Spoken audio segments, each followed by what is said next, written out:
Assalamualaikum warahmatullahi wabarakatuh. Hadirin yang dicintai Allah, pada kesempatan ini kita akan simak sebuah dialog yang luar biasa antara Ustadz Abdus Samad dan guru kita Hakim yang akan mengajarkan kita bagaimana berilmu dan bersikap menghadapi apa yang terjadi di bangsa kita. Terima kasih. Assalamualaikum warahmatullahi wabarakatuh. Selanjutnya nih pertanyaan, wah enak paling enak bagiannya satu sama ya. Saya waktu di Batam, Ustadz habis-habisan nanya saya nggak bisa berkelit. Sekarang Ustadz harus jawab ya, janji. Terima kasih. Lalu Ustadz, nih, ini kan antara keyakinan, ada Jabariyah, ada Qadariyah, ada Ahlus Sunnah wal Jamaah. Sekarang ini bisa kelihatan nggak yang berpaham Jabariyah atau mereka semau-maunya saja pindah-pindah keyakinan ini? Yang selama ini mengaku Ahlus Sunnah, mulutnya berkata Ahlus Sunnah, justru sekarang bisa kelihatan dia Jabariyah. Artinya tidak ada, ya udah terserah aja lah, mau mati matilah. Kalau Ahlus Sunnah tidak begitu. Ahlus Sunnah, Allah kasih kita ikhtiar, Allah kasih kita al-kasbu, ada usaha. Kalau Qadariyah ekstrim, dia berkata tidak ada takdir. Tapi saya sampai hari ini masih ada ikhtiar usaha. Andai terjadi juga, disitulah kita baru bisa berkata, dari mulut kita berkata qadarullah, ini sudah takdir Allah SWT. Tapi bahwa hari ini kita mendengar Majelis Ulama mengajarkan kita, Kementerian Agama untuk menggulung karpet, kemudian Majelis Ulama mengajak menutup, bahkan tadi saya baca berita Sekjen MUI mengajak pemerintah untuk lockdown. Itu salah satu dari usaha, salah satu dari ikhtiar, salah satu dari al-kasbu, menunjukkan kita Ahlus Sunnah wal Jamaah, kita berpegang pada sunnah, kita bukan kelompok Ahlul Bid'ah. Ahlul Bid'ah waktu itu kan Jabariyah, Murji'ah, Qadariyah, Syiah, Mu'tazilah, keluar dari Ahlus Sunnah. Kita berpegang kepada sunnah Rasulullah SAW.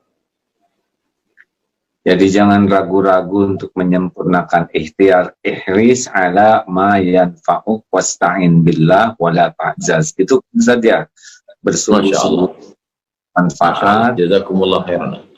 Minta tolonglah kepada Allah dan janganlah bersikap lemah. Iya. Ya kan gitu Ustaz? Ustaz sudah hafal kalian ya. Baik, nah sekarang Ustaz, kan situasi semakin berat begini nih. Kelihatannya kepatuhan umat kepada ulama itu ada poin tersendiri nggak Ustaz? Seperti sekarang ya. Sebetulnya kan bagi yang sudah daerah merah begini, kalau tidak ke masjid sebetulnya tidak rugi sama sekali, niat sudah dapat pahala.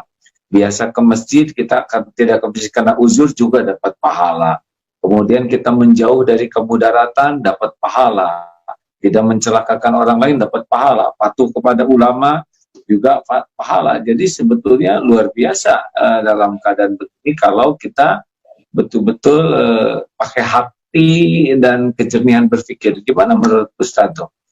Bahwa ya kita ke majelis ulama tuh ada poin khusus tidak tuh? Kita beragama ini bukan ikut perasaan, tapi berdasarkan ilmu. Makanya la ilaha illallah di awal ayatnya fa'lam. Fa'lam. Itu kasihan. Fa'lam, berilmulah. Ada ilmunya. Fa'lam annahu la ilaha illallah.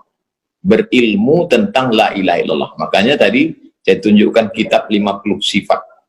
Jadi Imam Al-Qusairi melarang orang uzlah kalau tidak punya dua ilmu. Ilmu akidah, ilmu fikih. Kalau hanya modal nekat uzlah, nanti di tempat uzlahnya dia tidak selamat dari godaan setan. Bisa-bisa keluar bukan menjadi orang bersih hati, malah jadi dukun. Jadi kalau nggak punya akidah yang benar, tidak punya fikih yang benar, uzlah, hasilnya jadi dukun ya. Nah, sekarang ini banyak orang modal perasaan. Perasaan saya nggak enak karena ninggalkan masjid. Perasaan saya nggak enak karena nggak sholat Jumat. Loh, kalau cuman modal perasaan, itu orang yang biasa wudhu pakai air, disuruh tayamum, itu perasaannya sholatnya nggak sah.